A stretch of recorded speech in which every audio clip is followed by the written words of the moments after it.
तर लंडनमधून भारतामध्ये आणली जाणारी वाघनखं ही महाराजांची नाहीत। इतिहास संशोधक इंद्रजित सावंत यांनी हा मोठा दावा केला आहे। वाघनखं शिवाजी महाराजांची असल्याचा कोणताही पुरावा नाही।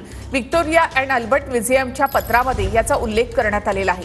तर इंद्रजित सावंत यांची शंका दूर केली जाईल असं मंत्री शंभूराज देसाईंनी म्हटलंय। संग्रहालयातही वाघनखं शिवाजी महाराजांची म्हणून आणतात।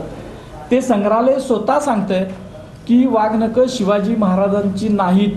ज्या वेळेला महाराष्ट्राचं हे मंत्री आणि अधिकारी वरिष्ठ अधिकारी करार करायला गेले होते लोन ॲग्रीमेंटचं, त्यावेळेला त्यांनी स्पष्टपणे त्यांना सांगितलेली आहे की ही वाघनखं शिवाजी महाराजांची नाही आहेत। जी गोष्ट शिवाजी महाराजांची नाही ती गोष्ट शिवाजी महाराजांची असे सांगत त्याच्यासाठी कोट्यवधी रुपयाचा खर्च करायला लागले।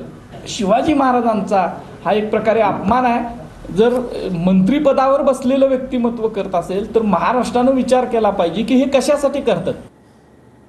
आणि ज्या वाघनखाने अफजल खानाचा वध केला ती वाघनखं लंडनच्या म्युझियम मध्ये आहेत। हा खूप जुना इतिहास आहे, याच्यासाठी पूर्वीचे संदर्भ सुद्धा आहेत। त्यामुळे जेव्हा राज्य सरकारनं ती वाघनखं आणि ती तलवार आणायचा निर्णय घेतला तेव्हा या सगळ्या गोष्टींची खात्री करून घेतलेला आहे।